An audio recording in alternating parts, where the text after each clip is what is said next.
The start, Hill bogs down and gets swamped from both sides. Villeneuve leads and Coulthard nips into second after a blistering getaway. Alesi and Berger are left floundering with brake problems. Villeneuve leads from Coulthard, Barrichello, Schumacher, Hill, Hakkinen and Brundle. Further back, a fired-up, hard-charging Alesi collides with Sarlo's Tyrrell at the end of the start-finish straight. By lap 5, Villeneuve's lead is up to 3.8 seconds. Coulthard is a few lengths clear of Barrichello, and Hill takes Schumacher for 4th. Lap 36, Schumacher is just 1 second behind Villeneuve, with Coulthard 3rd, Barrichello 4th, Frentzen 5th, Hakkinen 6th, Brundle 7th, and Hill now up to 8th. 7 laps later, the second refuelling stops, as first Hill, then Schumacher, and on lap 46, Villeneuve come in.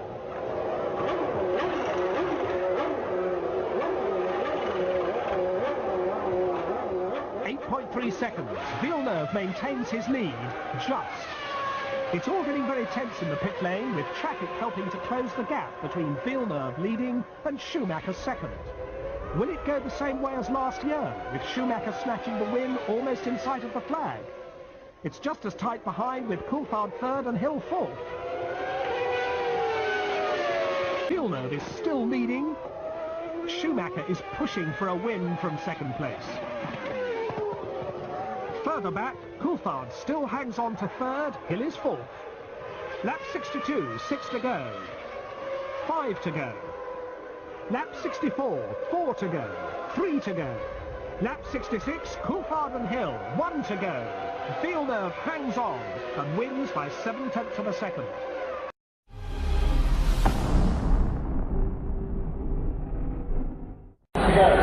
After qualifying, Villeneuve is on pole, Schumacher's a good second, and Berger, pushing his car to the limit, makes up the first 3 on the grid. Startlight, Schumacher getting another flyer from second on the grid, and Minardi having a go at missing the start, Katayama left standing.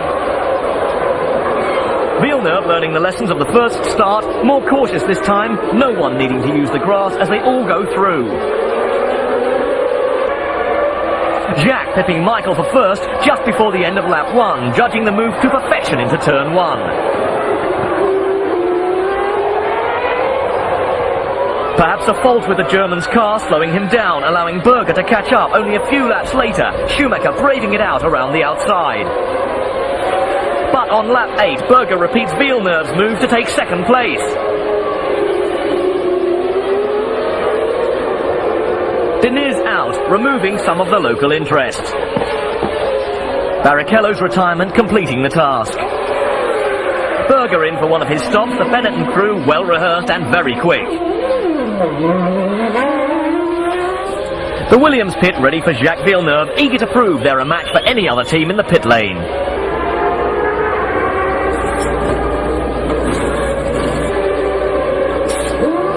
Superb piece of teamwork, putting their man back on the track in second place. Schumacher also in for his stop, his crew making sure of the fuel after the problems of Australia. Villeneuve puts in the fastest lap of the race to capitalise on his quick stop. Villeneuve on his way to his second pit stop of the day, scheduled for lap 45. The team descend on the car, all aware of their tasks. Out of the pits, having only lost 1 place, dropping to second behind Gerhard Berger. Michael Schumacher also into the pits for his last stop, and still apparently having a problem with his car, unable to match the pace of the race leaders.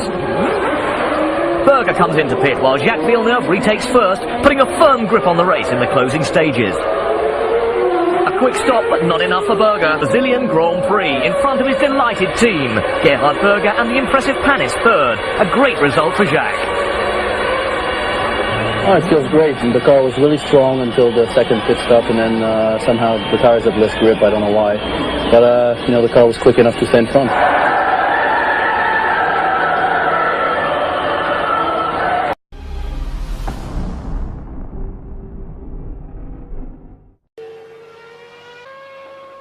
Schaltet nicht mehr, kann nicht mehr schalten, nehme ich an.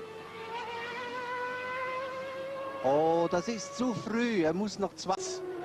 In etwa 20 Sekunden ist Platz 2 noch drin. Hier das Überholmanöver. rettet diesen zweiten Platz ins Ziel. Da hinten kommt Johnny Herbert, der wird Dritter. Und jetzt die Schumachers. Michael im Bildhintergrund vor Ralf.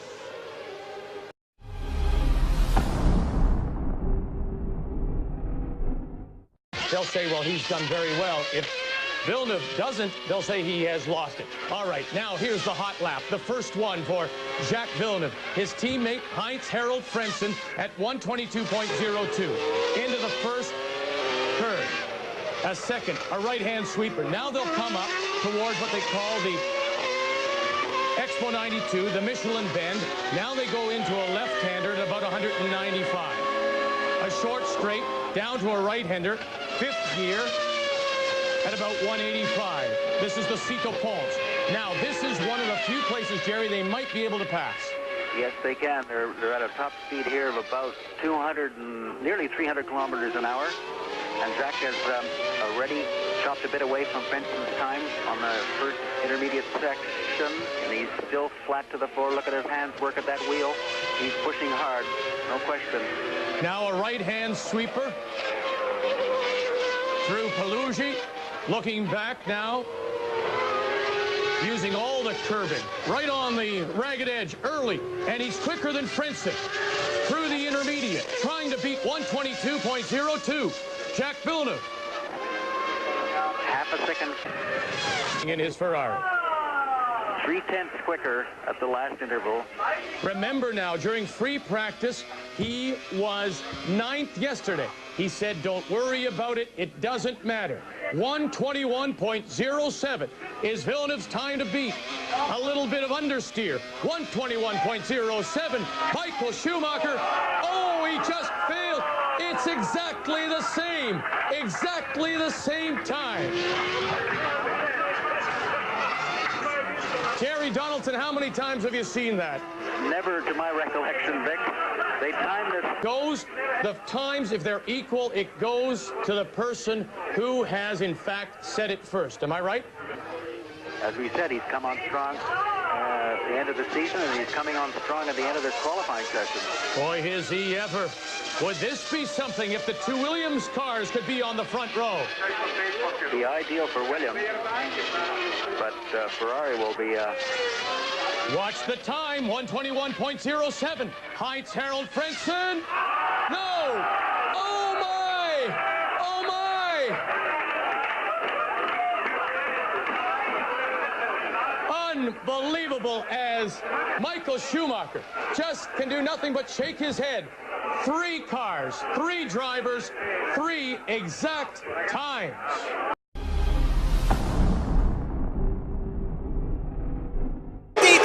Villeneuve scatta, viene bruciato da Schumacher in testa, poi Villeneuve, Frentzen, quindi Häkkinen, Schumacher in testa alla prima curva, tutti in piedi ad applaudire, e vediamo che c'è ora Frentzen che viene fuori dal gruppo e sopravanza.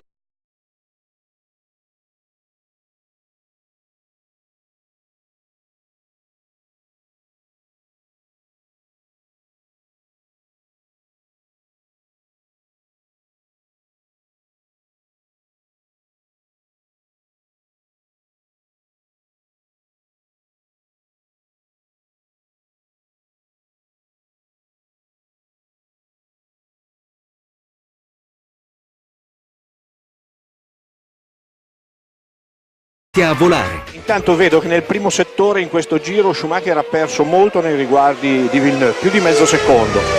Rischia tutto e giro dopo giro riesce a recuperare il distacco dalla Ferrari di Schumacher. Improvvisamente Michael ha cominciato ad andare più piano. La macchina è perfetta, ma il pilota no. Schumacher sta lentamente crollando sotto il peso della tensione. Non era mai successo. Lui, il robot progettato per vincere, sta mollando la presa.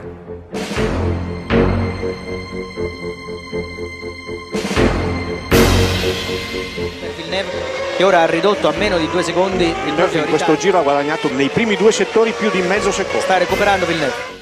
Entra Schumacher.